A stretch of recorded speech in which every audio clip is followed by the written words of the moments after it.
ಬಂಗ್ಲೆ ಕಾಯುವ ಒಂದು ಕಾಯಕಕ್ಕೆ ನಮಗೆ ಆ ಸರ್ನೇಮ್ ಬಂದ್ಬಿಟ್ಟು ಅದು ಕೊನೆಯವರೆಗೆ ಉಳಿದ್ಬಿಟ್ಟು ಜನಾರ್ದನ್ ರೆಡ್ಡಿ ನಾವು ಆತ್ಮೀಯರಿದ್ದಾಗ ನನಗೆ ಸಿರುಗುಪ್ಪ ತಾಲೂಕು ಬಿಜೆಪಿ ವಕ್ತಾರರಾಗಿ ಮಾಡಿದ್ರು. ಆ ಒಂದು ಸಂದರ್ಭದಾಗಿ ಒಂದು ಬಡವರಿಗೆ ನ್ಯಾಯ ಕೇಳಕ್ಕಂತ ಹೋದಂತ ಸಂದರ್ಭದಲ್ಲಿ ಒಬ್ಬ ಸಬ್ ಇನ್ಸ್ಪೆಕ್ಟರ್ ರಿವಾಲ್ವರ್ನ ನನ್ನ ತಲೆಗೆ ಇಟ್ಟಿದ್ದ. ಒಂದು ತಾಲೂಕಿಗೆ ಒಬ್ಬ ಸಬ್ ಇನ್ಸ್ಪೆಕ್ಟರ್ ಬರ್ಬೇಕಂದ್ರೆ ಮಿನಿಮಮ್ 15-20 ಲಕ್ಷ, ಒಬ್ಬ ಸರ್ಕಲ್ ಇನ್ಸ್ಪೆಕ್ಟರ್ ಬರ್ಬೇಕಂದ್ರೆ ಒಂದು 20-25 ಲಕ್ಷ. ಇಷ್ಟು ಕೊಟ್ಟ ಮೇಲೆ ಅವ್ರು ದುಡಿಬೇಕಲ್ಲ, ಇಲ್ಲಿಂದ ಜನಸಾಮಾನ್ಯರಿಗೆ ನ್ಯಾಯ ಒದಗಿಸಲು ಸಾಧ್ಯ?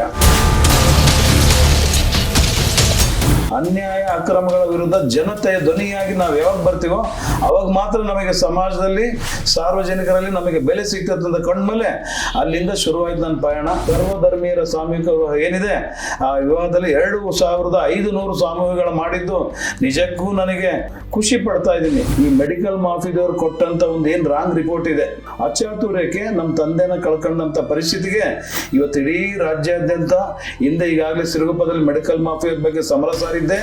ಸುಮಾರು 20 ರಕ್ತ ಪರೀಕ್ಷಾ ಕೇಂದ್ರಗಳನ್ನು ಬಂದ್ ಮಾಡಿಸಿದ್ದೀನಿ. ನಮ್ಮ ಪತ್ರಿಕೆಗೆ ಸಂಬಂಧಪಟ್ಟಂಗೆ ಬಂಡವಾಳಶಾಹಿಗಳು ಜೊತೆಗೆ ಸರ್ಕಾರ ಇಬ್ಬರು ಒಂದಾಗ್ಬಿಟ್ಟಿದ್ದಾರೆ. ಬೇಕಾದಷ್ಟು ಇವತ್ತು ಲಕ್ಷಾಂತರ ರೂಪಾಯಿ ಜಾಹೀರಾತು ಪಡಿತೀರಿ, ದುಡಿತೀರಿ, ಸವಲತ್ತು ಪಡಿತೀರಿ. ಯಾಕ್ರಿ ವರದಿಗಾರಿಗೆ ಪೇ ಸ್ಲಿಪ್ ಕೊಡಕ್ಕೆ ಆಗದಿದ್ರು ಪರವಾಗಿಲ್ಲ, ಅವ್ರಿಗೆ ಒಂದು ಇನ್ಶೂರೆನ್ಸ್ ಮಾಡಕ್ಕೆ ಏನ್ರಿ ನಿಮಗೆ ದಾಡಿ?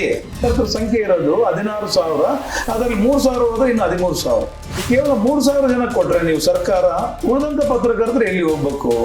ಒಂದು ಸಿಸ್ಟಮ್ ಅನ್ನೋದು ಇವತ್ತು ಸಿದ್ದರಾಮಯ್ಯ ನಾನು ನೇರವಾಗಿ ನಿಮ್ಮ ಚಾನಲ್ ಮುಖಾಂತರ 16 ಬಜೆಟ್ ಮಾಡಿಸಿದ್ರಿ, ಆರ್ಥಿಕ ತಜ್ಞ ಅಂತೀರಿ, ಹಲವಾರು ಭಾಗ್ಯಗಳ ಸರದಾರ ಇದೇನ್ರಿ ನಿಮ್ಮ ಪೇ ಸ್ಲಿಪ್ ಇರ್ಬೋದು, ಕಾರ್ಮಿಕ ಕಾನೂನುಗಳು ಅನುಷ್ಕಂತಾರ್ರಿ. ಬಸ್ಸು ಓಡಾಟಿಲ್ಲ ಅಂತ ಒಂದು ವಾತಾವರಣದಲ್ಲಿ ನನ್ನ ಮೇಲೆ FIR ಆದಾಗೆ ನನ್ನ ಒಳಗಡೆ ಹಾಕ್ಲೇಬೇಕು, ಜೈಲಿಗೆ ಕಳಿಸ್ಬೇಕಂತ ಅನೇಕ ರಾಜಕಾರಣಿಗಳು ಇನ್ನೂ ಅನೇಕ ರೀತಿಯ ತೊಂದರೆ ನನಗೆ ಮುಂದೆ ಬರ್ತವೆ.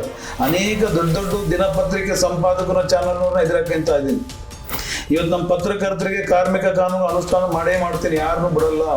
ಇವತ್ತು ಹೇಮಂತ್ ನಿಂಬಾಳ್ಕರಿಗೆ ಗೆರೆಗೀಚಿ ನಾನು ಅವ್ರಿಗೆ ಎದುರಾಗೋದು ನಿಜ.